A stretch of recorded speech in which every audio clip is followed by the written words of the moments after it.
Hello friends, మరోసారి మీ ముందుకు రావడానికి ప్రభు చూపుతున్న ఈ కృపను బట్టి ప్రభుకు వందనాలు. మీరంతా ఆరోగ్యకరంగా ఆధ్యాత్మికంగా బాగా ఎదుగుతున్నారని నేను నమ్ముతూ ఉన్నాను. దేవునికి స్తోత్రం. మరొకసారి మనము దేవుని వాక్యాన్ని ధ్యానించుకునే మంచి అవకాశం ప్రభు మనకి ఇస్తున్నందుకై ప్రభుని స్తుతిస్తూ ఉన్నాను. ఈ రోజున పర్టికులర్గా నెహెమియా గ్రంథం మొదటి అధ్యాయాన్ని కాస్త ధ్యానం చేస్తే బాగుంటుందని నేను గ్రహిస్తూ ఉన్నాను, ఆలోచిస్తూ ఉన్నాను. మొదటి అధ్యాయం, రెండో అధ్యాయం, మూడో అధ్యాయం, ఆ తదుపరి మరికొన్ని అధ్యాయాలు మనము నెహెమియా గ్రంథంలో చదివినట్లయితే మనకి బాగా క్లియర్గా అర్థమవుతున్నటువంటి ఒక విషయం ఏంటంటే, పాడైపోయినటువంటి ప్రాకారములు, యెరూషలేం ప్రాకారములను నెహెమియా ఎలా బాగు చేశాడో దాని గురించినటువంటి ప్రస్తావన ఈ అధ్యాయాల్లో జరుగుతూ వచ్చింది దేవుని బిడ్డల. అయితే దానికంటే ముందుగా మనము ఆలోచన చేయాల్సినటువంటిది ఒకటి ఉంది. 12 గుమ్మములు బాగు చేశాడు. ఒక్కొక్క గుమ్మానికి ఒక్కొక్క అర్థం ఉంది, ఆధ్యాత్మికమైనటువంటి అర్థం ఉంది. అవన్నీ కూడా మనం ఇప్పుడు ధ్యానం చేసుకోవడానికి టైం లేదు. కాకపోతే మరి ఎప్పుడన్నా దేవుడు ప్రేరేపిస్తే ఒక్కొక్క గుమ్మాన్ని గురించినటువంటి ప్రస్తావన నేను చేయడానికి ఇష్టపడుతూ ఉన్నాను. అయితే విషయం ఏంటంటే, మనము ఇశ్రాయేలీల యొక్క జీవితాన్ని జాగ్రత్తగా గమనిస్తే వాళ్ళలో ఒకటి మనం చూస్తాం. ప్రతిసారి ఇశ్రాయేలీలు దేవునికి అవిధేయత చూపినప్పుడు దేవుడు వారిని ఒక చెరలోనికి తీసుకొని వెళ్ళినట్టుగా మనం గమనిస్తూ ఉన్నాం. వారికి ఒక శిక్ష పెట్టినట్టుగా గమనిస్తూ ఉన్నాం. ఏదో ఒక గద్దింపు చర్యగా వారి జీవితంలో ఒక కార్యాన్ని దేవుడు జరిగించినట్టుగా మనం చూస్తున్నాం. ఆ తదుపరి వాళ్ళు మళ్ళీ కొంతకాలం ఆ శ్రమను అనుభవించిన తర్వాత వారు మళ్ళీ పాఠాలు నేర్చుకొని ప్రభు దగ్గరకు వచ్చి పశ్చాత్తాపడి దేవునికి విధేయత చూపినప్పుడు దేవుడు వారిని మళ్ళీ విడిపించి తిరిగి యథాస్థితికి తీసుకుని వచ్చినట్టుగా మనం చూస్తున్నాం. ఇది ప్రతి దశలో ఆయా సందర్భాల్లో ఇశ్రాయేలు జీవితంలో ఇది జరుగుతూ వస్తున్నటువంటి ఒక విషయం. ఆ మాటకు వస్తే విశ్వాస జీవితంలో కూడా దేవుడు అలాగే వ్యవహరిస్తూ ఉంటాడు. మన జీవితాల్లో కూడా మనకి ఏదైనా పాఠాలు నేర్పాలనుకున్నప్పుడు దేవుడు డెఫినెట్గా ఆ పాఠాలు పచ్చిక బయల్లో నేర్పడు, కానీ లోయలోనే ఆ పాఠాలు నేర్పిస్తూ ఉంటాడు. విశ్వాసికి దేవుడు నేర్పించే పాఠాలు ఎక్కడ అంటే లోయ అనుభవంలో నేర్పిస్తాడు అన్నమాట. కష్టాల్లో పెట్టి, శ్రమల్లో పెట్టి, ఇబ్బందుల్లో పెట్టి, ఓటమిలో పెట్టి దేవుడు కొన్ని పాఠాలు విశ్వాస జీవితానికి నేర్పిస్తూ ఉంటాడు. అది మనం తెలుసుకోవాల్సినటువంటి ఒక ప్రాముఖ్యమైనటువంటి విషయం. కనుక అలాంటి ఒక గద్దింపు చర్యలో భాగంగా దేవుడు ఇశ్రాయేల్ని ఇప్పుడు ఎక్కడ తీసుకొచ్చాడంటే బబులోని చెరలోనికి తీసుకొని వచ్చాడు. ఈ బబులోని చెరలో ఇశ్రాయేలీలు 70 సంవత్సరాలు ఉన్నారు దేవుని బిడ్డ. ఈ 70 సంవత్సరాల కాలంలో వీరితో ఉన్నటువంటి వారు ఎవరనంటే, ఒక మంచి నాయకుడు ఎవరంటే నెహెమియా. అయితే కొంతమంది శేషించిన వారు యెరూషలేంలో ఉండిపోయారు. ఆ యెరూషలేంలో ఉండినటువంటి శేషించిన వారితో అక్కడ ఉన్నటువంటి ఒక గొప్ప నాయకుడు ఎవరంటే ఎజ్రా అక్కడ ఉండినాడు. ఇక్కడ నెహెమియా వీళ్ళతో పాటు ఉన్నట్టుగా మనం చూస్తూ ఉన్నాం. అయితే దేవుని బిడ్డలారా, మనం ఇక్కడికి వచ్చిన తర్వాత గమనించేది ఏంటంటే, నెహెమియా ఇక్కడ బబులోన్లో ఉన్నప్పుడు ఆయనకి ఒక వర్తమానం అందింది. ఆ వర్తమానం ఏంటంటే, మొదటి అధ్యాయంలోనే మనం బైబిల్లో మీరు గమనించినట్లయితే, నా సహోదరులలో హనానీ అను ఒకడును, మొదటి అధ్యాయం 2వ వచనం, యూదులలో కొందరును వచ్చిరి, చెరపట్టబడిన శేషములో తప్పించుకొనిన యూదులను గూర్చి యెరూషలేము గూర్చి నేను వారిని అడుగగా, వారు చెరపట్టబడిన వారిలో శేషించిన వారు ఆ దేశంలో బహుగా శ్రమను నిందను పొందుచున్నారు, మరియు యెరూషలేము యొక్క ప్రాకారము పడద్రోయబడినది, దాని గుమ్మములు అగ్నిచేత కాల్చబడినవని నాతో చెప్పిరి. చూడండి దేవుని బిడ్డలారా, వెరీ ఇంట్రెస్టింగ్ మాట. ఇక్కడ యెరూషలేము నుండి ఈ బబులోన్లో ఉన్నటువంటి ఇర్మియాకి ఒక వర్తమానం అందింది. ఏమిటి వర్తమానం అంటే, దేవుని యొక్క ప్రజలు బహుగా బాధను శ్రమను అనుభవిస్తున్నారని తెలుసుకున్నాడు. అంత మాత్రమే కాకుండా ఇక్కడ బైబిల్ చెప్తున్న మాట ఏమిటంటే, యెరూషలేము యొక్క ప్రాకారములు, దాని గుమ్మములు పాడైపోయినవని చెప్పి, కూల్చబడినవని చెప్పి ఆయనకు వర్తమానం అందినట్టుగా మనం చూస్తాం. అప్పుడు జరిగింది ఏమిటి, నెహెమియా చేసింది ఏమిటి అనేది మనం చూడబోతున్నాం ఇక్కడ. అయితే దానికంటే ముందుగా ఒక మాట మీకు చెప్పాలి. మనము ఈ ప్రాకారం గురించి మాట్లాడేటప్పుడు వాల్స్ లేకపోతే ప్రహారీ గోడ అంటున్నాం మనం. అప్పట్లో ఒక్కొక్క పట్టణానికి పెద్ద ప్రహారీ ఉండేదన్నమాట. దానికి ఒకటే ఒక గేట్ ఉంటుందన్నమాట పట్టణానికి. ఆ ఒక్క గేట్లో నుంచే ప్రజలు ఆ పట్టణంలోనికి ఎంటర్ అవ్వాలన్నమాట. దాన్ని దాన్ని ఏమంటారంటే పట్టణ గవిని అని అంటాం అనమాట. గవిని అన్నప్పుడు అది ఒక గేట్ అనమాట, మెయిన్ గేట్ అన్నట్టు ఆ పట్టణంలోకి ఎంటర్ అవ్వడానికి. అలాగే యెరూషలేము యొక్క పట్టణం చుట్టూ కూడా ఆ ప్రాకారం ఉంటుంది. ప్రాకారానికి అనేకమైనటువంటి గుమ్మాలు ఉన్నట్టుగా మనం గమనిస్తున్నాం. 12 గుమ్మాలు ఉన్నాయి దానికి. అంటే ఒక్కొక్క గుమ్మం ఒక్కొక్క దానికి సూచనగా 12 గుమ్మాలు ఏర్పరచబడినట్టుగా యెరూషలేముకి ఉన్నట్టుగా మనం గమనిస్తున్నాం. మనము ఈ గోడలు కానీ ప్రాకారాలు కానీ అనేటువంటి విషయాన్ని మనం ఆలోచన చేస్తున్నప్పుడు దేవుని బిడ్డారా, ఈ గోడలు దేనికి సూచనగా ఉంటున్నాయి? మనం ఒక ఇంటికి గోడ పెట్టుకున్నప్పుడు ఒక రూమ్ నుండి ఇంకొక రూమ్కి మనం గోడలు పెట్టుకుంటాం మధ్యలో, లేకపోతే ఇంటికి ప్రాకారం పెట్టుకుంటాం. మనం ఈ ప్రాకారం కానీ ఈ గోడలు కానీ వాట్ డస్ ఇట్ సింబలైజ్? దేనికి ఇవి సూచనగా ఉంటున్నాయి అంటే, ఒక అవతల దానికిని యువతల దానికిని వేరు చేయటానికి మధ్యలో ఒక గోడ కడతాము. ఇది వేరుపరచుటకు సాదృశ్యంగా ఉంటుంది అన్నమాట, వేరుపరచుటకు గుర్తుగా ఉంటుంది అన్నమాట. అలాగే మనకి ఒక గోడ ఉన్నది, మన చుట్టూ ఒక ప్రాకారం ఉన్నది అని అన్నప్పుడు అది దేనికి గుర్తుగా ఉంటుందంటే అది భద్రతకు గుర్తుగా ఉంటున్నట్టుగా మనం చూస్తున్నాం అన్నమాట. అలాగే ఈ గోడలు ఈ ప్రాకారాలు అనేవి మనకు ఒక బలానికి సూచనగా ఉంటున్నట్టుగా చూస్తున్నాం అనమాట. ఆ ఇంటికి కానీ ఆ యొక్క స్థలానికి కానీ అదెంతో బలాన్ని చేకూరుస్తున్నటువంటిదిగా ఆ గోడలు ఆ ప్రాకారాలు ఉన్నట్టుగా మనం గమనిస్తున్నాం. ఇది రక్షణకు సాదృశ్యంగా కూడా, ఆ ఇంటి వారి యొక్క భద్రత రక్షణకు సాదృశ్యంగా కూడా ఉంటున్నట్టుగా మనం చూస్తున్నాం. కనుక the walls symbolises the separation, symbolises the security, symbolizes the strength and symbolizes the salvation for the person. కనుక ఇన్ని విధాలుగా ఒక 4-5 విధాలుగా ఈ గోడలు మన జీవితానికి, ఈ ప్రాకారాలు మన జీవితానికి సాదృశ్యంగా ఉంటున్నట్టుగా కనపడుతూ ఉన్నాయి దేవుని బిడ్డలారా. కనుక మరి ఎప్పుడైతే ఈ గోడలు ఈ ప్రాకారాలు బలహీనమైపోతాయో, ఎప్పుడైతే మన చుట్టూన్నటువంటి భద్రత బలహీనపరచబడుతుందో అప్పుడు మనకి ఒక భయం ఏర్పడుతుంది అన్నమాట, ఫ్రస్ట్రేషన్ ఏర్పడుతుంది అన్నమాట, నిరీక్షణ లేనటువంటి ఒక స్థితి ఏర్పడుతుంది అన్నమాట. మనలో ఒక రకమైనటువంటి మరి అన్సర్టనిటీ ఏర్పడుతుంది అన్నమాట. ఎటు తోచనటువంటి ఒక స్థితిలోనికి మనం వెళ్ళిపోతాం, బలహీనతలోనికి మనం వెళ్ళిపోతాం దేవుని బిడ్డ. ఎందుకంటే మనకి భద్రత లేదని తెలిసిపోతా ఉంది, మనకు కాపాడేటువంటి స్థితి లేదని తెలిసిపోతా ఉంది. మనము ఏ శత్రువుకైనా అందుబాటులో ఉండగలమన్నటువంటి, ఏ దొంగకైనా మనం అందుబాటులో ఉండగలమన్నటువంటి స్థితిని అక్కడ మనకి జ్ఞాపకం చేస్తుంది. కనుక ఈ అంటే మనకు ఇంటికి ఒక ప్రాకారం కానీ ఒక గోడ కానీ చాలా చాలా ప్రాముఖ్యమైనటువంటిదిగా మనం గమనిస్తూ ఉన్నాం దేవుడు. ఇలాగా గోడల గురించి ప్రాకారాల గురించి మనం ఆలోచన చేస్తున్నప్పుడు విశ్వాస జీవితంలో కూడాను ప్రాకారాలు కొన్ని ఉన్నాయి, గోడలు కొన్ని ఉన్నాయి. మన వ్యక్తిగత జీవితంలో మనకి గోడలు కొన్ని ఉంటాయి. అలాగే కుటుంబ జీవితానికి ఒక ప్రాకారం అనేది ఒకటి ఉంటుంది, ఒక గోడ అనేది ఒకటి ఉంటుంది అన్నమాట. అలాగే సామాజిక జీవితానికి ఒక ప్రాకారం ఉంటుంది, అలాగే సంఘ జీవితానికి ఒక ప్రాకారం అనేది ఉంది.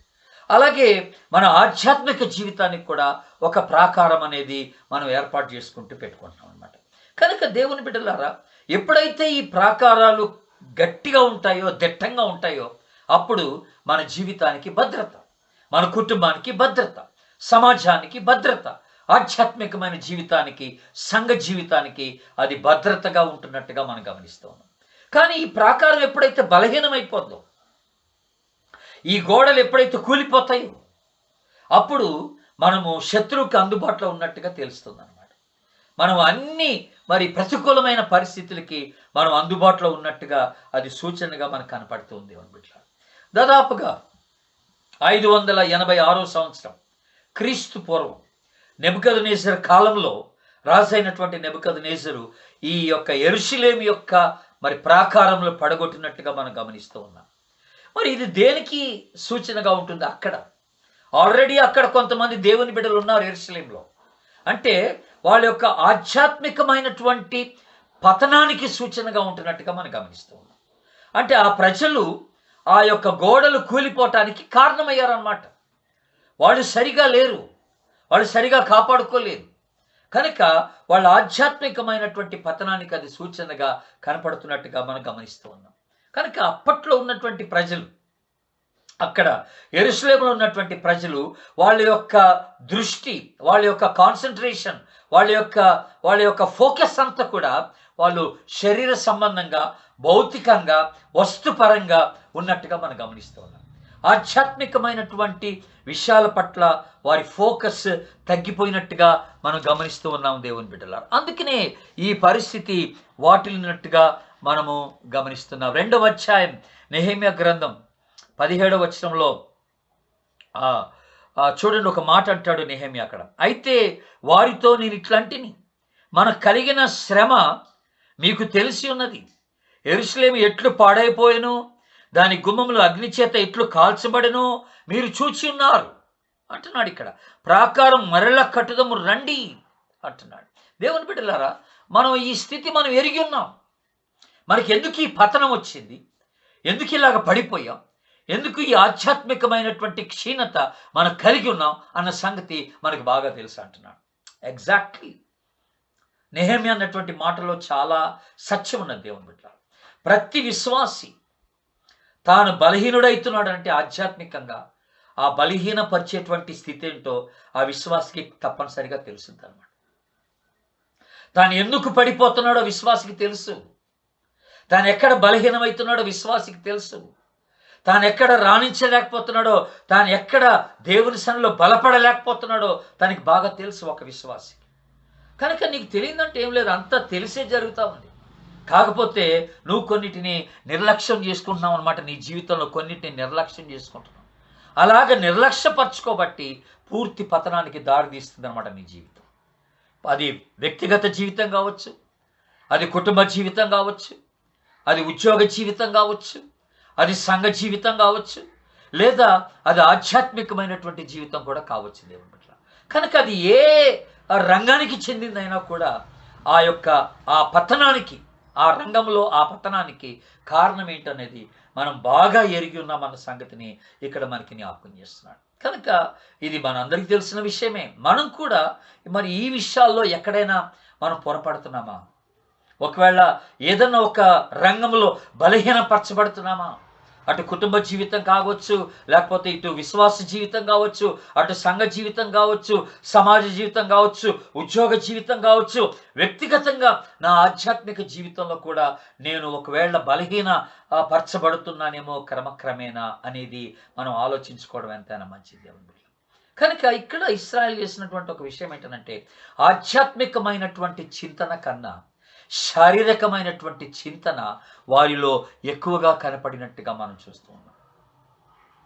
శారీరకమైనటువంటి చింతన వారిలో ఎక్కువగా కనపడినట్టుగా మనం గమనిస్తూ ఉన్నాం దేవుడు. అందుకనే పౌలు కూడా ఎఫెసీ సంఘానికి రాస్తూ ఒక చక్కని మాట ఉపయోగిస్తున్నాడు. 1వ అధ్యాయం 4వ వచనంలో మీరు గమనిస్తే మన అంటాడు, మనకు అనుగ్రహింపబడినటువంటి మహిమ, కృపా మహిమకు కీర్తి కలుగునట్లు తన చిత్త ప్రకారమైన దయా సంకల్పము చొప్పున యేసు క్రీస్తు ద్వారా తనకు కుమారులనుగా స్వీకరించుటకై మనల్ని ముందుగా తన కోసం నిర్ణయించుకొని మనము తన ఎదుట పరిశుద్ధమును నిర్దోషులమై ఉండవలనని జగత్పునాది వేయబడక మునిపే ప్రేమ చేత ఆయన క్రీస్తులో మనలను ఏర్పరచుకొనెను. ఆయన ఎదుట నిర్దోషులంగా, నిందారహితంగా, పరిశుద్ధులంగా నిలబడు నిమిత్తమై దేవుడు మనల్ని జగత్పునాది వేయబడక మునిపే దేవుడు ఏర్పరచుకున్నాడన్న సంగతిని ఇక్కడ మనకి జ్ఞాపకం చేస్తున్నట్టుగా ఉంది అనమాట. సో లెట్స్ కమ్ బ్యాక్ నా. ఇప్పుడు మనం మళ్ళీ నెహెమ్యా గ్రంథానికి పోతాం దేవుని బిడ్డలారా. ఇక్కడ నెహెమ్యా గ్రంథంలో ఇప్పుడు జరుగుతుంది ఏమిటి అనేది ఒకసారి ఆలోచించాం. ఇందాక నేను మీకు జ్ఞాపకం చేశాను, నెహెమ్యాకి మొట్టమొదటిగా అక్కడ ఎవరో ఒకళ్ళు వచ్చి ఆయనకి వర్తమానం చెప్పారట. ఏమని? యెరూషలేము యొక్క ప్రాకారములు, గుమ్మములు పడిపోయినవని, అక్కడ తన ప్రజలు మరి ఎంతో శ్రమను, బాధను అనుభవిస్తున్నారని ఇక్కడ యెరూషలేముకి వర్తమానం అందింది దేవుని బిడ్డలారా.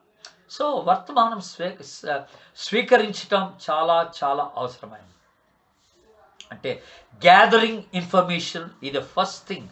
ఇది చాలా అవసరమైనటువంటి సమాచారాన్ని సేకరించడం అనేది చాలా అవసరమైనటువంటి విషయం.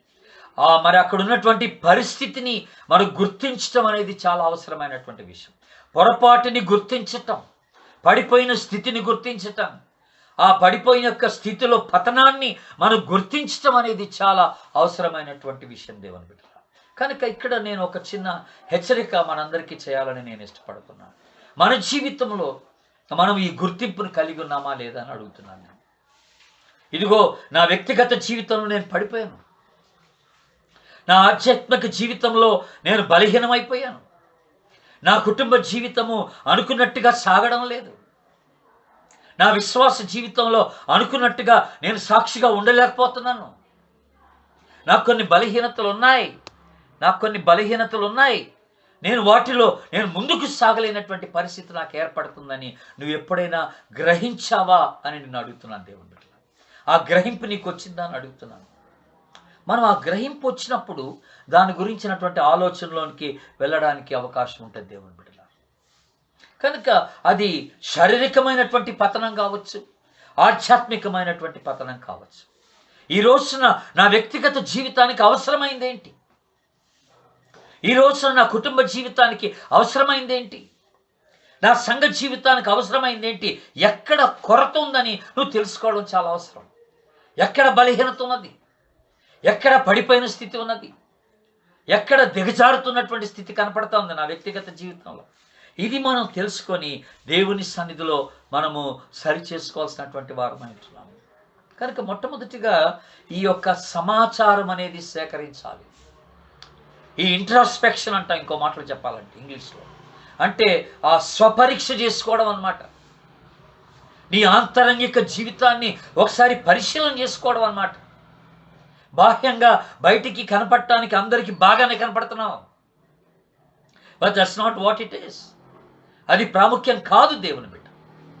నువ్వు దేవుని సన్నిధిలో నీవు యథార్థమైనటువంటి రీతిలో నువ్వు పరీక్ష చేసుకొని నీ స్థితిని నువ్వు గుర్తించవలసినటువంటి బాధ్యత ఉన్నదని దేవుడి జ్ఞాపకం చేస్తున్నాడు. ఎప్పుడైతే మన స్థితిని మనం గుర్తిస్తామో అప్పుడే మనలో పశ్చాత్తాపం వస్తుంది. ఎప్పుడైతే మన స్థితిని గుర్తిస్తామో అప్పుడే మార్పు కొరకు మనం ప్రయాసపడతాం. ఎప్పుడైతే మన స్థితిని మనం గుర్తిస్తామో అప్పుడే దేవుని సహాయాన్ని మనం ఆశ్రయిస్తాం దేవుని బిడ్డ. లేకపోతే నా అంత బాగుందిలే అనుకుంటాం, నాకేం పర్వాలేదులే అనుకుంటాం, నేను బాగానే సాగిపోతున్నాను లేదు అనుకుంటాం. కనుక యెరూషలేము యొక్క ప్రాకారము పడిపోయినదని, తన ప్రజలు బాధను కష్టమును వారు మరి ఎంతో వేదన ఎంతో శ్రమను అనుభవిస్తున్నారన్నటువంటి సమాచారము ఇక్కడ నెహెమ్యాకు వచ్చినట్టుగా మనం గమనిస్తూ ఉన్నాం. దేవుని బిడ్డలారా, ఒక ఆయన ఒక చక్కని మాట అన్నాడు ఇంగ్లీష్లో. ఏమన్నాడంటే, you will never lighten any load until you feel the load on your own soul అన్నాడు. You will never lighten any load until you feel the load on your own soul. నీ హృదయంలో నీ ఆత్మలో ఆ భారాన్ని నువ్వు అనుభవించినప్పుడు ఎదుటివాని భారాన్ని తొలగించడానికి నువ్వు ఇష్టపడవు. ఆ స్థితి నీకు అనుభవంలోనికి రావాలంటున్నాడు. ఇక్కడ నెహెమ్యా కూడా ఈ మాట వినంగానే నెహెమ్యాకు ఒకటి జరిగింది దేవుని బిడ్డలారా. ఏమిటది మీరు చూడండి. నేను ఇప్పుడు 4వ వచనం. ఈ మాటలు విన్నప్పుడు నేను కూర్చుండి ఏడ్చి కొన్ని దినములు దుఃఖముతో ఉపవాసం ఉండి ఆకాశమందలి దేవుని ఎదుట నేను విజ్ఞాపనము చేసి తిని. ఎంత బ్యూటిఫుల్ మాట అండి. ఇక్కడ నెహెమ్యా మాట్లాడుతున్నాడు. ఎప్పుడైతే ఈ సమాచారం అందిందో, ఈ పతనాన్ని గురించినటువంటి విషయము ఎప్పుడైతే నెహెమ్యాకు తెలిసిందో అప్పుడు వెంటనే నెహెమ్యా నేను కూర్చుండి ఏడ్చి కొన్ని దినములు దుఃఖముతో ఉపవాసం ఉండి ఆకాశమందలి దేవుని ఎదుట నేను విజ్ఞాపన చేసి తిని అని అంటున్నాడు. వాట్ ఎ బ్యూటిఫుల్ స్టెప్ అండి ఇది. ఒక చక్కని ఒక క్రియ, ఒక మంచి డెసిషన్ ఇక్కడ నెహెమ్యా తీసుకుంటున్నట్టుగా మనకు కనపడుతుంది అన్నమాట. ఏంటంట, ఫస్ట్ థింగ్ ఒక విశ్వాసి ఏం చేయాలో ఇక్కడ నెహెమ్యా మనకి జ్ఞాపకం చేస్తుంది. ఎప్పుడైనా సరే నీ వ్యక్తిగత జీవితం కానీ, నీ కుటుంబ జీవితం కానీ, నీ సమాజ జీవితం కానీ, ఉద్యోగ జీవితంలో కానీ ఒక ఇబ్బంది, ఒక శ్రమ, ఒక బాధ, ఒక కష్టం, ఒక నష్టం, ఒక పతనం ఇది జరిగినప్పుడు నువ్వు గుర్తిస్తావో, వెంటనే నువ్వు చేయాల్సిన పని ఏంటంటే నువ్వు దేవుణ్ణి ఆశ్రయించాలి. దేవుణ్ణి ఆశ్రయించాలి. నువ్వు మనుషుల దగ్గర పరిగెత్తబాక. దాని పరిష్కారం కొరకు లోకమై చూడబాక. నువ్వు అక్కడికి ఇక్కడికి వెళ్ళి వాళ్ళ సలహా వీళ్ళ సలహా నువ్వు తీసుకోబాక. ఇక్కడ నెహెమ్యాకు కలిగినటువంటి మొట్టమొదటి ప్రేరేపణ ఏంటంటే దేవుని సన్నిధిలో ఉపవాసం ఉండి ప్రార్థన చేసి విజ్ఞాపనం చేసి దేవుని సన్నిధిలో మొరపెట్టాలని ఇక్కడ నెహెమ్యా నిశ్చయించుకున్నట్టుగా మనకు కనపడతా ఉంది. వాట్ ఏ వండర్ఫుల్ స్టెప్ అండి అది. What a wonderful step. మీరు అలాగా దేవుని సన్నిధికి రాగలుగుతున్నారా? దేవుని మీద ఆధారపడగలుగుతున్నారా? మీకున్నటువంటి ఆ క్లిష్టమైన పరిస్థితుల్లో, ఆ శోధన కాలంలో, ఆ శ్రమల కాలంలో దేవుణ్ణి మీరు ఆశ్రయించి ఆయన సహాయాన్ని మీరు తీసుకోవడానికి మీరు ఇష్టపడుతున్నారని అడుగుతున్నాను. నెహెమ్యా చేసింది అదే. మొట్టమొదటిగా దేవుణ్ణి ఆశ్రయించినట్టుగా మనం గమనిస్తాం. అయితే ఇక్కడ చెప్పబడిన మాట ఏంటంటే నెహెమ్యా దేవుని సన్నిధిలో ప్రార్థన చేశాడు, విజ్ఞాపన చేశాడు. ఈ ప్రార్థన నెహెమ్యా చేసినప్పుడు బ్యూటిఫుల్, ఒక చక్కని ప్రార్థన ఇక్కడ నెహెమ్యా చేసినట్టుగా మనం గమనిస్తూ ఉన్నాం. దేవుని బిడ్డలారా చూడండి మీరు 5వ వచనం. 5వ వచనం ఎట్లనగా, ఆకాశమందున్న దేవా యెహోవా, భయంకరుడైన గొప్ప దేవా, నిన్ను ప్రేమించి నీ ఆజ్ఞలను అనుసరించి నడుచువారిని కటాక్షించి వారితో నిబంధన స్థిరపరచువాడా. ఎంత చక్కని మాట్లాడి. నెహెమ్యా యొక్క ప్రార్థనలో మనకు ఒక 4 ప్రాముఖ్యమైనటువంటి మెట్లు మనకి ఇక్కడ నేర్పిస్తున్నాడండి నెహెమ్యా. మనం ప్రార్థన చేసేటప్పుడు ఈ 4 విషయాలు గుర్తుపెట్టుకోవాలన్నాడు నెహెమ్యా. ఏమిటి 4 విషయాలు మీరు గమనించండి. మొట్టమొదటి విషయం ఇక్కడ మాట్లాడుతున్నాడు. ఇక్కడ నేను ఇప్పుడు చదివినటువంటి భాగంలో నెహెమ్యా చేస్తుంది ఏమిటండి, దేవుణ్ణి తాను ఏమై ఉన్నాడో దాన్ని బట్టి దేవుణ్ణి స్తుతిస్తున్నాడు, దేవుణ్ణి గుర్తిస్తున్నాడు. ఏమని గుర్తిస్తున్నాడు? ఆకాశమందున్నటువంటి దేవా యెహోవా, భయంకరమైనటువంటి నా దేవా, గొప్ప దేవా, నీవు కటాక్షించువాడవు, నిబంధన స్థిరపరచువాడవు. ఇలాంటి మాటలు ఉపయోగిస్తున్నాడు. అంటే దాని అర్థం ఏంటంటే మొట్టమొదటిగా మనం ప్రార్థనలో మోకరించినప్పుడు చేయాల్సినటువంటి మొట్టమొదటి పని ఏమిటంటే ప్రభుని తానేమై ఉన్నాడో దాన్ని బట్టి ప్రభుని మనం స్తుతించి ఆరాధించాలి. చాలాసార్లు విశ్వాస జీవితంలో మనం మర్చిపోయేది ఇక్కడే. మోకరించంగానే మన అవసరతలన్నీ ప్రభువుకి చెప్పేసుకుంటాం, మనకున్న బాధ అంతా వెళ్ళగక్కేసుకుంటాం. అది కాదండి.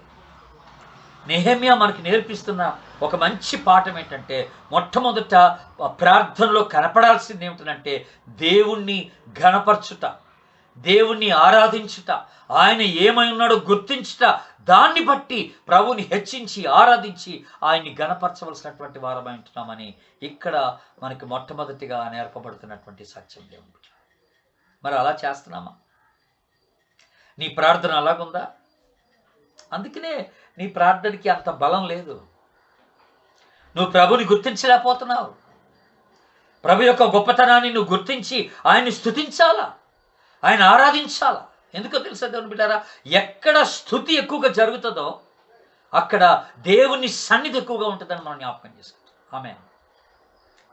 స్తుతుల సింహాసనం మీద ఆసీనుడైనటువంటి వాడు అనే మాట మనం జ్ఞాపకం చేసుకుంటాం. స్తుతి ఎక్కువ జరిగిన దగ్గర దేవుని సన్నిధి ఉంటుంది.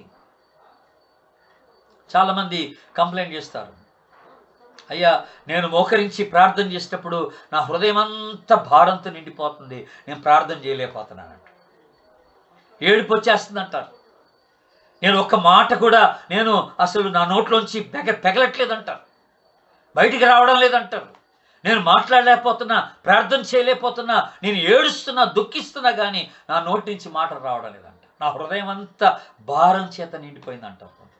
That's true. మనం ప్రభు సన్నిధికి వచ్చేది ఎందుకు? ఆ భారం అంతా అక్కడ వెలగక్కుని ప్రభు పైన మన భారం వేయడానికే. మీ చింత యావత్తు నా మీద వేయండి అన్నాడు ప్రభు. అందుకోసమే మనం దేవుని సన్నిధికి ప్రార్థనకు వస్తున్నాం. అయితే ఒకటి గుర్తుపెట్టుకోండి, ఎప్పుడైతే ఈ భారం కలిగినటువంటి హృదయంతో, ఆ బరువుతో నువ్వు దేవుని సన్నిధికి వస్తావు, ఆ బరువంతా పోయి నీ హృదయం అంతా తేలికైపోవడానికి, నువ్వు చక్కగా ప్రార్థన చేయడానికి ఓ మంచి కార్యం ఏంటంటే, మొట్టమొదటిగా నువ్వు ప్రభుని స్తుతించి ఆరాధించాలి. నీ ప్రార్థనలో ప్రభుని ఘనపరచాలి, ప్రభుని హెచ్చించాలి. తాను ఏమైనాడో అది గుర్తించి ప్రభునుడు ఆరాధించాలి. నీ అవసరతలు కాదు, మొట్టమొదటిగా నీ అవసరతలు కాదు. ఎప్పుడైతే ఈ స్తుతి ప్రార్థన, ఈ ఆరాధన నువ్వు నేర్చుకుంటావో, నీ ప్రార్థనకి గొప్ప బలం ఉంటుందని జ్ఞాపకం చేసుకో. గొప్ప బలం ఉంటుంది. నెహెమ్యా మనకి నేర్పిస్తున్నటువంటి మొదటి పాఠం ఇదే, తన విజ్ఞాపనలు. రెండవదిగా విజ్ఞాపనలో ఏం చేశాడో చూద్దాం. 6వ వచనం 7వ వచనం చదువుతున్నాను, గమనించండి. 6, 7 వచనాలు. మొదటి అధ్యాయం నెహెమ్యా గ్రంథం. నీ చెవియొగ్గి నీ నేత్రములు తెరచి నీ సన్నిధిని దివారాత్రం నీ దాసులైన ఇశ్రాయేలీల పక్షముగా నేను చేయు ప్రార్థన అంగీకరించుమో. నీకు విరోధముగా పాపము చేసిన ఇశ్రాయేలు కుమారుల దోషమును నేను ఒప్పుకొనుచున్నాను. నేనును నా తండ్రి ఇంటి వారును పాపము చేసి ఉన్నాం. నీ ఎదుట బహు అసహ్యముగా ప్రవర్తించితిమి. నీ సేవకుడైన మోషే చేత నీవు నిర్ణయించిన ఆజ్ఞలనైనను కట్టడలనైనను విధులనైనను మేము గైకొనకపోతిమి. How wonderful. గమనించినారు దేవుని బిడ్డలారా? ఇప్పుడు ఎవరు ప్రార్థన చేస్తున్నారు? నెహెమ్యా ప్రార్థన చేస్తున్నాడు. ఎవరి తరపున ప్రార్థన చేస్తున్నాడు? ఇశ్రాయేలు తరపున ప్రార్థన చేస్తున్నాడు. యెరూషలేములో దేవునికి అవిధేయులైపోయి ఆధ్యాత్మికమైనటువంటి చింతన లేక, శరీర సంబంధమైనటువంటి చింతన కలిగి ఆధ్యాత్మికమైనటువంటి పతనానికి గురైపోయినటువంటి ఆ ఇశ్రాయేలు గురించి, యెరూషలేము గురించి ప్రార్థన చేయడం ప్రారంభం చేశాడు. ఈ ప్రార్థనలు ఏమని ప్రార్థన చేయాలి? ఒకవేళ ఇక్కడ నెహెమ్యా ప్రార్థన చేస్తే, ఇశ్రాయేలీయులు నీ బిడ్డలు పాపం చేశారు ప్రభువా, వాళ్ళని క్షమించు ప్రభువా, వాళ్ళు అవిధేయులైపోయారు ప్రభువా, వాళ్ళని క్షమించు నాయనని ప్రార్థన చేయాలి. కానీ ఇక్కడ నెహెమ్యా ఒక భిన్నమైన ప్రార్థన చేస్తున్నాడు. బ్యూటిఫుల్ ప్రార్థన. నేను వారి పక్షమున నేను విజ్ఞాపన చేస్తున్నానని చెప్పాడు. చెప్తూ ఏమన్నాడండి? నీకు విరోధముగా మేము పాపం చేసిందని మేము ఒప్పుకుంటున్నాం, నేను ఒప్పుకుంటున్నాను అన్నాడు. నేను పాపము చేస్తున్నాను అంటున్నాడు. నీ ఎదుట మేము బహు అసహ్యముగా ప్రవర్తించాం, నీ ఆజ్ఞలకు విధేయత చూపలేదు మేము అంటున్నాడు. మేము అంటున్నాడు దేవుడు. తన్ను తాను వారితో ఏకీభవించుకొని దేవుని ఎదుట పాపాలు ఒప్పేసుకుంటున్నట్టుగా మనం గమనిస్తాం. వాట్ ఏ హంబుల్నెస్ అండి! ఎంత గొప్ప తగ్గింపది, ఎంత గొప్ప అండర్స్టాండింగ్ అది ప్రార్థనలో. మేము ప్రార్థన చేశాం, నేను వారు పాపం చేశారు అంటలేదు. నేను అనే మాట ఉపయోగిస్తున్నాడు. మేమంతా కలిసి నీకు అసహ్యముగా ప్రవర్తించాం, నీ ఎదుట పాపం చేశాం, నీ ఆజ్ఞలకు నీ విధులకు మేము లోబడలేకపోయాం అంటున్నాడు దేవుని బిడ్డలారా. కనుక రెండవదిగా ప్రార్థనలో నెహెమ్యా మనకి నేర్పిస్తున్నటువంటి గొప్ప సత్యం ఏంటంటే, మొట్టమొదటిగా మనం ప్రభుని ఆరాధించి హెచ్చించి స్తుతించాలి. రెండవదిగా మన పాపాలు ఒప్పేసుకోవాలి. ప్రార్థనలో దేవునికి మనకి అడ్డుగా ఏ పాపం కూడా ఉండటానికి వీల్లేదని దేవుడు ఇక్కడ మనకి జ్ఞాపకం చేస్తున్నాడు. మీరు దయచేసి 59వ అధ్యాయం యెషయా గ్రంథం చూడండి. యెషయా గ్రంథం 59వ అధ్యాయంలో చక్కని మాట ఒకటి ఉంది. మొదటి 2 వచనాలు చదువుతున్నాను, గమనించండి. మొదటి 2 వచనాలు. రక్షింపనేరకయుండునట్లు యెహోవా హస్తము కొరచకాలేదు, విననేరకయుండునట్లు ఆయన చెవులు మందం కాలేదు. మీ దోషములు మీకును మీ దేవునికిని అడ్డముగా వచ్చెను, మీ పాపములు ఆయన ముఖమును మీకు మరుగుపరచెను గనుక ఆయన ఆలకింపక ఉన్నాడు. చూసారా దేవుని బిడ్డ? మీ పాపములు, మీ దోషములు దేవునికి అడ్డుగా వచ్చి నేను మాట్లాడుతున్నాను. ఆయన విననేరకపోవడం కాదు, వినలేనివాడని కాదు, నిన్ను రక్షించలేడని వాడు కాదు, నీకు సహాయం చేయలేని వాడని కాదు ఇక్కడ అర్థం. నీ దోషములు, నీ పాపములు నీకు నీ దేవునికి అడ్డుగా వచ్చి ఉన్నాయి. అందుకనే ఆయన నీ యొక్క ప్రార్థన ఆలకించడం లేదన్నాడు. దేవుని సన్నిధిలో మన ప్రార్థన వినబడాలి అనంటే మొట్టమొదటిగా దేవునికి మనకి మధ్యలో ఉన్నటువంటి ఏ విధమైనటువంటి పాపమైనా అది మనం తీసేసుకోవాలి. That's very important. ఆ పాపాన్ని మనం ఒప్పేసుకొని దేవుని సన్నిధిలో దాన్ని తొలగించుకుంటే తప్పితే దేవుడు మన ప్రార్థన ఆలకించాడు. నెహెమ్యా ఇంత చక్కని పాఠం మనకి తన ప్రార్థన ద్వారా నేర్పిస్తూ ఉన్నాడు దేవుని బిడ్డల. మొట్టమొదటిగా ప్రభువుని హెచ్చించాడు, ఆరాధించాడు, ఘనపరిచాడు. ఆయన ఏమయ్యాడో గుర్తించాడు, ఏమై ఉన్నాడో అది గుర్తించాడు. దాన్ని బట్టి ప్రభుని హెచ్చించాడు ప్రార్థనలు. రెండవదిగా తన పాపాలు దేవుని సన్నిధిలో ఒప్పేసుకుంటున్నాడు. తన ప్రజల తరపున తాను కూడా పాపం చేసినట్టుగా దేవుని సన్నిధిలో ఒప్పేసుకుంటున్నాడు. మన పాపములు మనం ఒప్పుకుంటే ఆయన నమ్మదగినవాడు. విశ్వాసి పాపం చేస్తే ఆయన నమ్మదగినవాడు, నీతిమంతుడు. ఆయన మరి ఒక ఉత్తరవాదిగా తండ్రి యొద్ద ఆయన మనకున్నాడన్న సంగతి మనకి జ్ఞాపకం చేస్తున్నాడు. ఎవడాయనను పాపం చేసినాడు, నీతిమంతుడైన యేసుక్రీస్తును ఉత్తరవాది తండ్రి యొద్ద మనకున్నాడు. ఆయన మన పాపములకు శాంతికరమై ఉన్నాడని దేవుని వాక్యం సెలవిస్తూ ఉన్నాడు. కనుక ప్రభు దగ్గర రావాలి, పాపాలు ఒప్పేసుకోవాలి. నీ పాపాలు తీసేసుకోవడం నువ్వెంత ప్రార్థన చేసినా ప్రభు నీ ప్రార్థన వినడు. మనకి బాగా తెలుసు కదా, ఒక పరిసయుడు సుంకరి దేవుని మందిరానికి వెళ్ళి ప్రార్థన చేస్తున్నారు. పరిసయుడు ఏమని చేశాడు? నేను 10వ వంతు చెల్లిస్తున్నాను, నేను మానక ఆరాధన చేస్తున్నాను, ప్రార్థనలు చేస్తున్నాను, ఉపవాసం ఉంటున్నాను, నేను నీతిమంతుడిగా జీవిస్తున్నాను, ఆ బయట ఉన్నటువంటి సుంకర వలె కాదు, ఆ పాపి వలె కాదని తను తాను నీతిమంతుడిగా ఎంచుకొని దేవుని సన్నిధిలో ప్రార్థన చేయడం మొదలెట్టాడు. కానీ ఆ సుంకర ఏమని ప్రార్థన చేశాడు? అతడు తలెత్తుకొనుటకు ఆయన ధైర్యము చాలక రొమ్ము కొట్టుకొనొచ్చు, దేవా పాపినైన నన్ను కరుణించుమని ప్రార్థన చేశాడు. తన స్థితిని గుర్తించుకొని దేవుని సన్నిధిలో పాపాలు ఒప్పేసుకున్నందుకు ప్రభు తన పాపాన్ని ఆయన క్షమించి తన ప్రార్థన ఆలకించినట్టుగా మనం చూస్తాం. సో రెండవదిగా ప్రార్థనలో మనం గుర్తించాల్సింది ఏమిటంటే మన పాపాలు ఒప్పేసుకోవాలి. ప్రార్థనలో 3వ స్టెప్ ఒకటి ఉంది. ఇక్కడ నెహెమ్యా మనకి నేర్పిస్తున్నటువంటి 3వ స్టెప్ ఒకటి ఉందండి. దయచేసి మీరు 8వ వచనం, మొదటి అధ్యాయం, నెహెమ్యా గ్రంథం 1వ అధ్యాయం 8వ వచనం 9వ వచనం గమనించండి. నీ సేవకుడైన మోషేతో నీవు సెలవిచ్చిన మాటను జ్ఞాపకమునకు తెచ్చుకొనుము. అదేదనగా, మీరు అపరాధము చేసిన యెడల జనులలోనికి మిమ్మల్ని చెదరగొట్టుదును. అయితే మీరు నా వైపు తిరిగి నా ఆజ్ఞలను అనుసరించి నడిచిన యెడల బూదిగంతముల వరకు మీరు తోలివేయబడినను అక్కడి నుండి సహా మిమ్మల్ని కూర్చి నా నామమునుంచుటకు నేను ఏర్పరచుకున్న స్థలమునకు మిమ్మల్ని రప్పించదనని నీవు సెలవిచ్చితివి కదా అంటున్నాడు. గమనించండి దేవుని బిడ్డ, ఇక్కడ మీకు ఏమర్థం అవుతుంది ఈ ప్రార్థన? నెహెమ్యా చేసిన ప్రార్థన ఏమిటో తెలుసా అండి? దేవుడు చేసిన వాగ్దానమును దేవునికి జ్ఞాపకం చేస్తున్నాడు. దేవా నువ్వు ఇలాగని చెప్పావు కదా అంటున్నాడు. ఒకవేళ మేము నీ ఆజ్ఞలను అనుసరించకపోతే మమ్మల్ని చెదరగొడతానన్నావు, మా పాపాలు ఒప్పేసుకోకపోతే చెదరగొట్టేస్తానన్నావు. ఒకవేళ నీ ఆజ్ఞలను అనుసరించి నడుచుకుంటే మమ్మల్ని మళ్ళా తీసుకొచ్చి సమకూర్చి మమ్మల్ని ప్రభువా నీవు ఈ స్థలమందు ఏర్పరచుకొని మమ్మల్ని స్థిరపరుస్తానని నువ్వు వాగ్దానం చేసావు కదా అంటున్నాడు. ఆ వాగ్దానాన్ని ఎత్తిపట్టి ప్రభు దగ్గర ప్రార్థన చేస్తున్నాడు. ప్రభువా నువ్వు ఇలాగ చెప్పావు కదా, నువ్వు చెప్పినట్టుగా చేయమన్నాడు అనమాట. దేవుని బిడ్డలారా, ప్రార్థనలో ఇది చాలా ప్రాముఖ్యమైనటువంటి విషయం.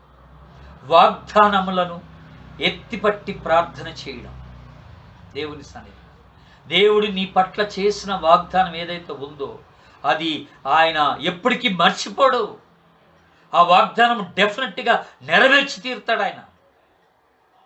కనుక ఆయన వాగ్దానం చేసిన వాడు మర్చిపోయేవాడు కాదు, ఆయన చేతగానివాడు కాదు, శక్తిహీనుడు కాదు అనే మాటను జ్ఞాపకం చేసుకోవాలి. నమ్మదగినటువంటి వాడు, వాగ్దానము చేసిన వాడు నమ్మదగిన వాడు, దాన్ని నెరవేర్చగలిగిన సమర్థత కలిగినటువంటి వాడు.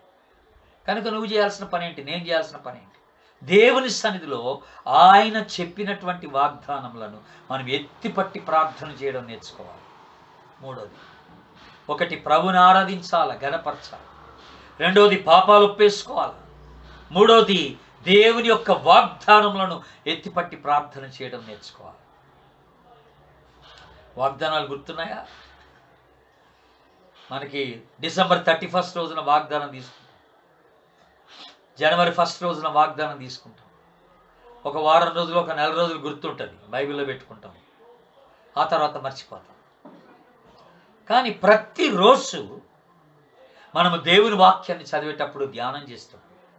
దేవుడు రోజుకు ఒక వాగ్దానం ఇస్తాడు, 2 రోజులకు ఒక వాగ్దానం ఇస్తాడు, లేకపోతే 3 రోజులకు ఒక వాగ్దానం ఇస్తాడు. లేకపోతే దేవుడు నువ్వు వాక్యాన్ని ధ్యానిస్తున్నప్పుడు, ఆయన వాగ్దానాలు నీకు ఇస్తున్నప్పుడు, ఆ వాగ్దానం ఎత్తిపట్టి నువ్వు ప్రార్థన చేయటం వల్ల ఆ ప్రార్థనకి ఎంతో బలమని దేవుడు జ్ఞాపకం చేస్తున్నాడు.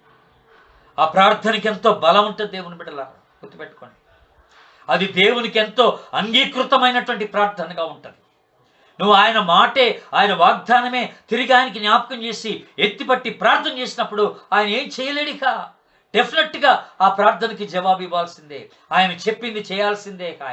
ఆయన మాట ఇచ్చి తప్పించుకునేవాడు కాదు, మాట ఇచ్చి అబద్ధం ఆడేవాడు కాదు. ఆయన నాకు చేత కాదని చెప్పేవాడు కాదు. ఆయన మాట ఇచ్చి నెరవేర్చేటువంటి నమ్మదగినటువంటి దేవుడు మన దేవుడు. ఆమేన్.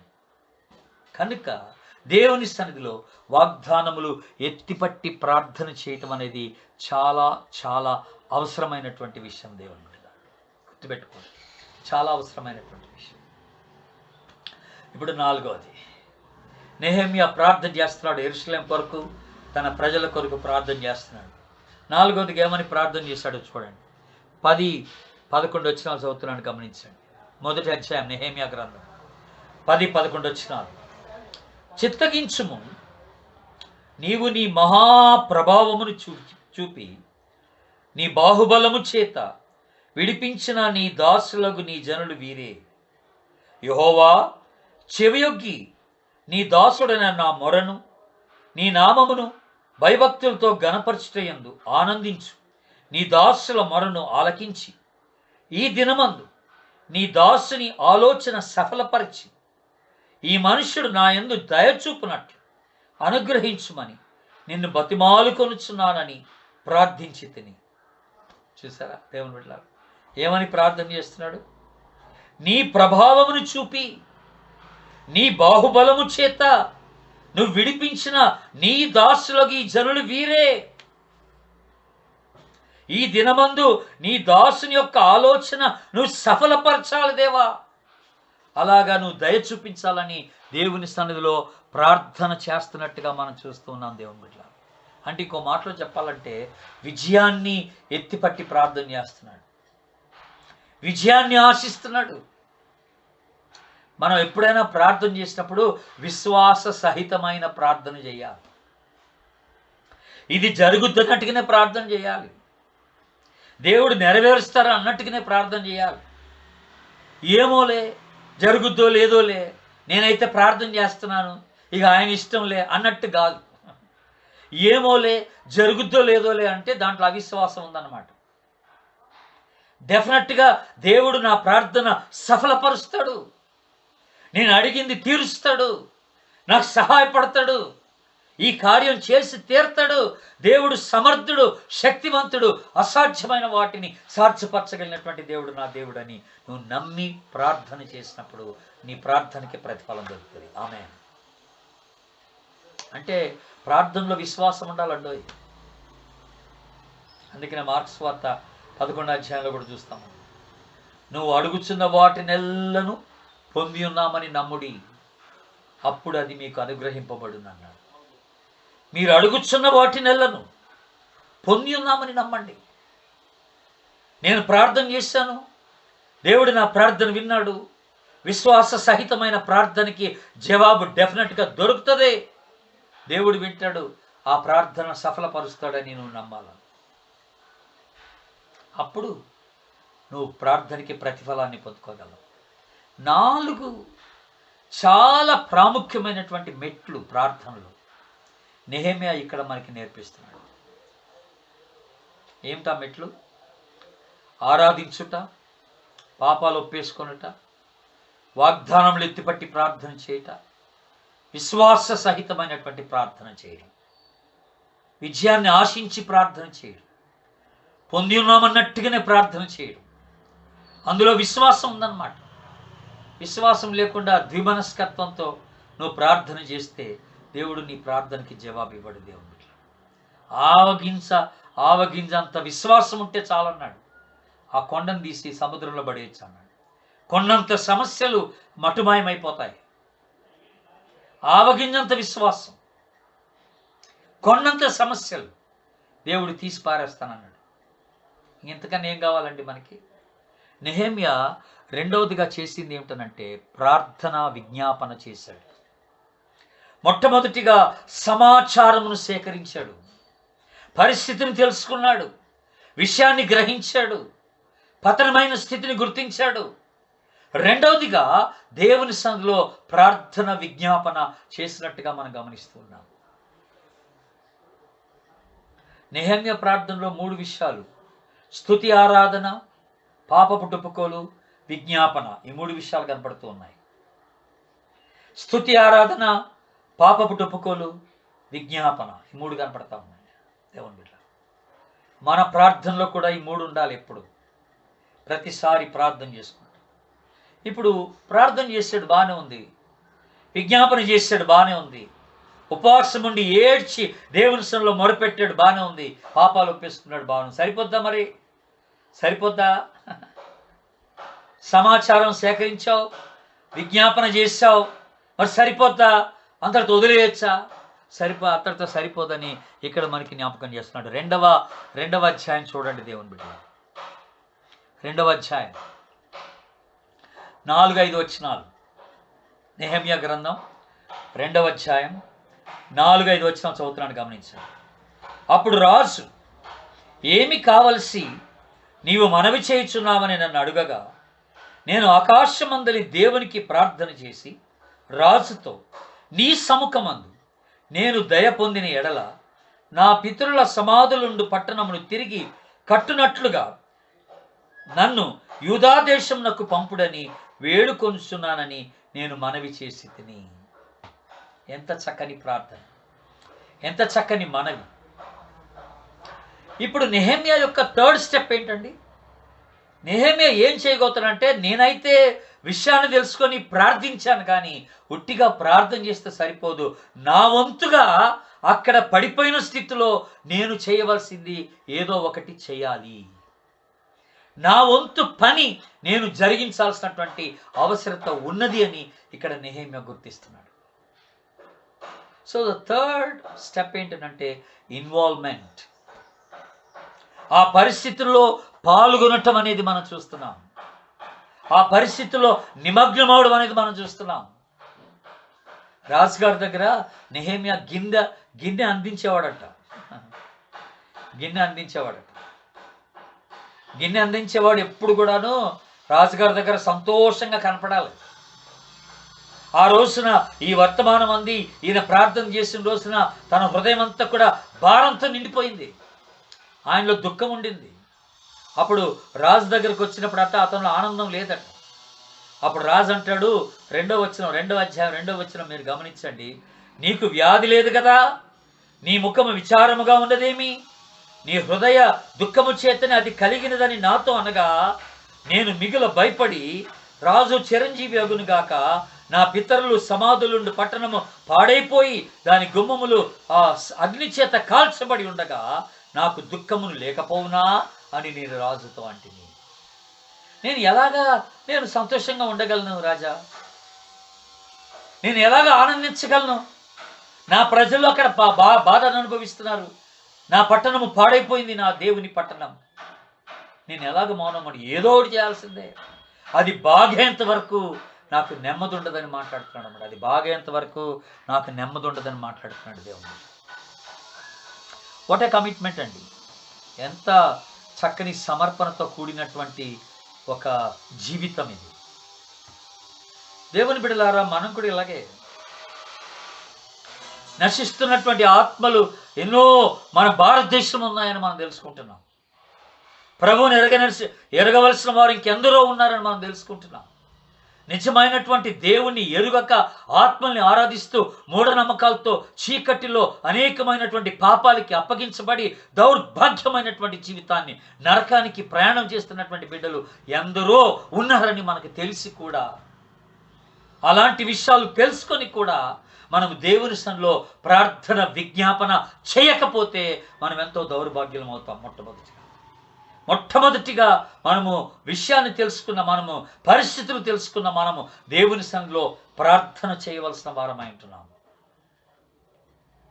దేవుని సన్నిధిలో విజ్ఞాపన చేయాలా, నశిస్తున్న ఆత్మల కొరకు విజ్ఞాపనం చేయాలి. రక్షణ లేని వారి కొరకు దేవుని సన్నిధిలో గోజాడాలా. మన కుటుంబ పరిస్థితి మార్పు కొరకు ప్రార్థన చేయాలి. మన పిల్లల మార్పు కొరకు ప్రార్థన చేయాలి. మన భర్త, మన భార్య, మన అత్త, కోడలు, మన మామగారు వీళ్ళందరి రక్షణార్థమై దేవుని సన్నిధిలో మనం మొరపెట్టవలసినటువంటి వారమై ఉంటున్నాం.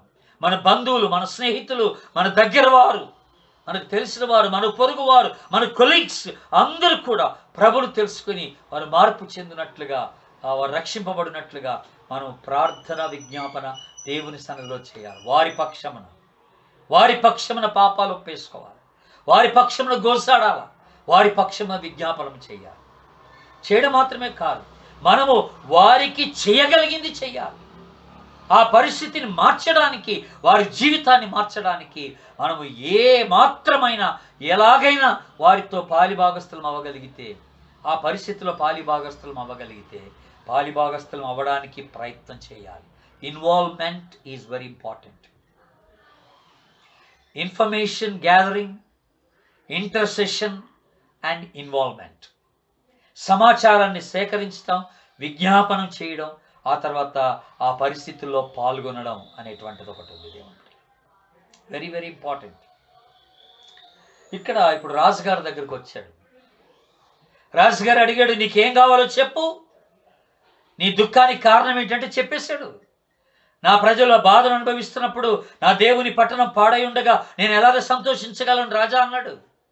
వెంటనే రాజు అన్నాడు, సరే చెప్పు, నువ్వేం చేస్తావో చెప్పు, నీకేం కావాలో చెప్పన్నాడు. నన్ను ఒక్కసారి మా పట్టణానికి పంపించమన్నాడు.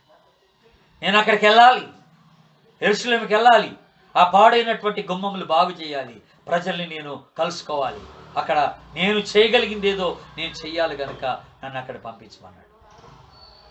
అయితే రాజుగారి దగ్గర మనవి చేసేటప్పుడు ఇక్కడ ఒక చక్కని మాట రాయబడి ఉంది. ఆ 4వ వచనం, రాజు నీకేమి కావలసి నీవు మనవి చేయుచున్నావని నన్ను అడుగగా, ఇక్కడ ఏమన్నాడు, నేను ఆకాశమందలి దేవునికి ప్రార్థన చేసి రాజుతో ఇట్లా అన్నాను అంటున్నాడు. నేను వచ్చింది రాజు సమక్షమునకే, రాజుగారి సహాయంలోకి వచ్చాను, కానీ నా ఆలోచన ఏంటంటే ఈ సహాయము దేవుని నుండి వస్తుందని నాకు తెలుసు అంటున్నాడు అన్నమాట. కనుక రాజు సమక్షంలో నిలబడి ఆకాశమందలి దేవునికి ప్రార్థన చేసుకున్నట్ట మనసులో. ఆ తర్వాత రాజుతో ఇట్లా అన్నాడంట, అంటే దేవా నువ్వు సహాయపడితే మనుషుల ద్వారానే నాకు సహాయపడతావు, అది నాకు తెలుసు, కనుక సహాయము నీ నుండే వస్తుంది, కాకపోతే నీవు మనుషుల ద్వారానే సహాయపడతావు. దేవుడు డైరెక్ట్గా చేయడు, కొన్నిసార్లు, చాలాసార్లు మనుషుల ద్వారా, ప్రజల ద్వారా మనకు సహాయం అందిస్తుంటాడు. ఎవరో ద్వారా మనకు సహాయం అందుతుంది, ఎవరో ఒకరి ద్వారా, ఏదో ఒక పరిస్థితి ద్వారా మనకి మేలు కలుగుతుంది. దేవుడు డైరెక్ట్ కాకుండా ఇండైరెక్ట్గా దేవుడు తన కార్యం జరిగిస్తుంటాడు అన్నమాట. సో ఇక్కడ ఏమన్నాడంటే, దేవుని సన్నిధిలో ఇక్కడ ఆయన నేను అక్కడికి వెళ్ళాలా, నా ప్రజల దగ్గరికి వెళ్ళాలా అనేటువంటి విషయాన్ని మాట్లాడుతున్నాడు.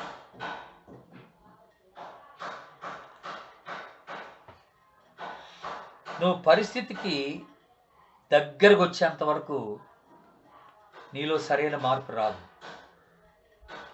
ఆ నశిస్తున్నటువంటి పరిస్థితికి దగ్గరగా రావాలి, పాడైపోతున్న ప్రజలకి దగ్గరగా ఉండాలి, ప్రభువు నెరగేటువంటి ప్రజల్ని కలుసుకోవాలి, వాళ్ళ సమస్య తెలుసుకోవాలి, వాళ్ళతో మాట్లాడాలి, వాళ్ళ ఇబ్బందులు ఏంటో, వాళ్ళ ఇరుకులేంటో, వాళ్ళ కష్టాలు ఏంటో, వాళ్ళు పొందుతున్న బాధ ఏంటో నువ్వు తెలుసుకోవాలి. ప్రత్యక్షంగా తెలుసుకున్నప్పుడు దేవుని సన్నిధిలో అర్థసహితంగా ప్రార్థన చేయటం, వాళ్ళకు కూడా సరైనటువంటి విధానంలో నువ్వు సలహాలు ఇవ్వడం అనేది జరగడానికి అవకాశం ఉంటుంది. వాళ్ళకి దూరంగా ఉండి వాళ్ళ జీవితంలో కార్యం జరుగుద్ది అనుకుంటే కుదరదు. అందుకనే నెహెమ్యా నేను యెరూషలేముకి వెళ్ళాలంటున్నాడు. నా ప్రజల దగ్గరికి వెళ్ళాలి, నేను వాళ్ళని కలుసుకోవాలి, వాళ్ళతో మాట్లాడాలి, కార్యం జరిగించాలి. దేవుణ్ణి అడుగుతున్నాడు. దేవుని బిడ్డ దేవుణ్ణి అడుగుతున్నాడు. ఎంత చక్కని మాట, ఎంత చక్కని మాట. 2వ అధ్యాయం మీరు గమనించండి. 10వ వచనం చదువుతున్నాడు. 10వ వచనం.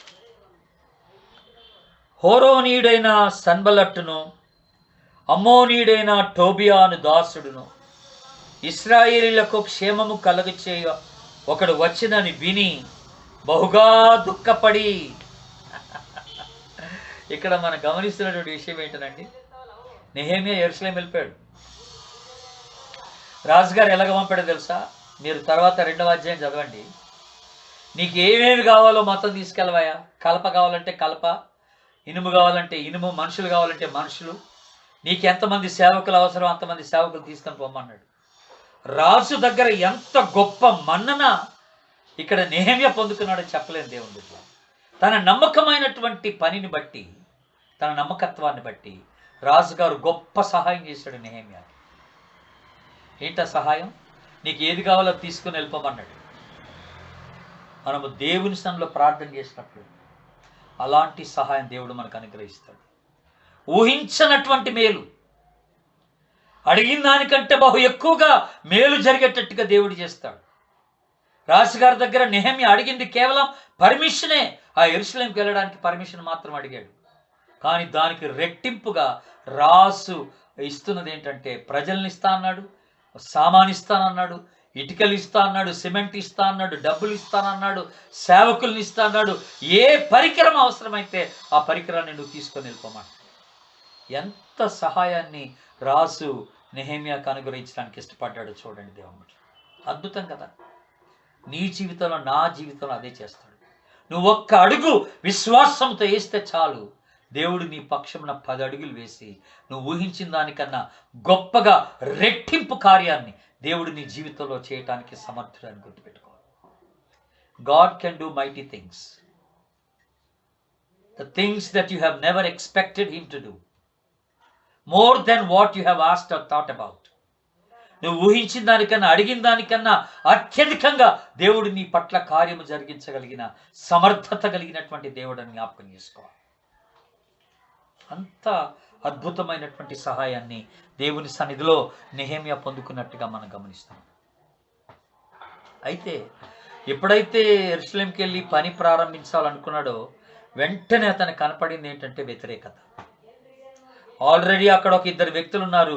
ఈయన వచ్చాడని గ్రహించారు, ఈయన వాళ్ళకి సహాయపడబోతున్నాడని గ్రహించాడు, పరిస్థితిని మార్చబోతున్నాడని గ్రహించట వాళ్ళు చాలా దుఃఖపడి ఈయనకి కొంత నష్టాన్ని కలగ చేయటానికి వాళ్ళు ఇష్టపడ్డట్టుగా ఉంది దేవుని బిడ్డలారా. రెండవదిగా నెహెమ్యా చేసింది ఏంటి? 2వ అధ్యాయం 17వ వచనం. అయితే వారితో నేను ఇట్లాంటిని, మనకు కలిగిన శ్రమ మీకు తెలిసి ఉన్నది. యెరూషలేము ఎట్లు పాడైపోయినో, దాని గుమ్మములు అగ్ని చేత ఎట్లు కాల్చబడినో మీరు చూచున్నారు. మనం ఇక మీదట నింద రాకుండా యెరూషలేము యొక్క ప్రాకారం బరుల కట్టుదము రండి. 18వ వచనం. మనము కట్టుటకు పూనుకొందము రండి అని వారు చెప్పి ఈ మంచి కార్యము చేయటకై బలము తెచ్చుకొనిరి. వాట్ ఎ బ్యూటిఫుల్ థింగ్ అని. ఈ మంచి కార్యం చేయటానికి వారు పూనుకొని బలము పొంది పూనుకున్నట్టుగా మనం గమనిస్తాం. దేవుని బిడ్డలారా, మన అందరం చేయాల్సింది కూడా ఇదే. మనము పరిస్థితిని గుర్తించినప్పుడు, నశిస్తున్న ఆత్మల గురించి తెలుసుకున్నప్పుడు, సువార్త అందినటువంటి ప్రాంతాల గురించి మనం తెలుసుకుంటున్నప్పుడు, మనముగా దేవుని సన్నిధిలో ప్రార్థించి, నలుగురిని కూడబెట్టి, అందరితో కలిసి ప్రార్థించి, వారందరినీ కూడా దేవుని యొక్క పనిలో నిమగ్నమయ్యేటట్టుగా మనం ఒక్కొక్కరిని ప్రేరేపించవలసినటువంటి వారమైంటున్నాం. కలిసి ప్రార్థించాలా, కలిసి దేవుని పనిలో మనం అందరం పాల్గొని దేవుని యొక్క రాజ్యాన్ని మనము విస్తరింప చేయాల్సినటువంటి అవసరం మనకున్నదని జ్ఞాపకం చేసుకుంటాం. ఇది దేవుడు మనకిస్తున్నటువంటి సవాలు ఈ రోజున. అలాగ చేశాడు నెహెమ్యా. అలాగ చేశాడు. ప్రజలందరినీ పురుకొల్పినట్టుగా మనం చూస్తున్నాం. నువ్వు ఒక్కడివే కాదు, నీతో పాటు 10 మందిని కూడా నువ్వు ప్రేరేపించాలి. దేవుని సేవలో పాల్గొని దేవుని యొక్క రాజ్యాన్ని స్థాపించుటకును, నిర్మించుటకును, స్థిరపరచుటకును, దేవుని రాజ్యాన్ని విస్తరింప చేయడానికి మనందరం కలిసి పోరాడవలసినటువంటి వారమై ఉన్నామని దేవుడి జ్ఞాపకం చేస్తుంది. అట్టి మరి కృప, దేవుని యొక్క పనిలో మనమందరము పాల్గొనేటువంటి కృప పరిశుద్ధాత్మ దేవుడు మనందరికీ దయచేసి బహుబలముగా మనందరినీ వాడుకొని ఆయన నామానికి మహిమను తెచ్చుకొనుగాక. ఆమేన్. God bless you.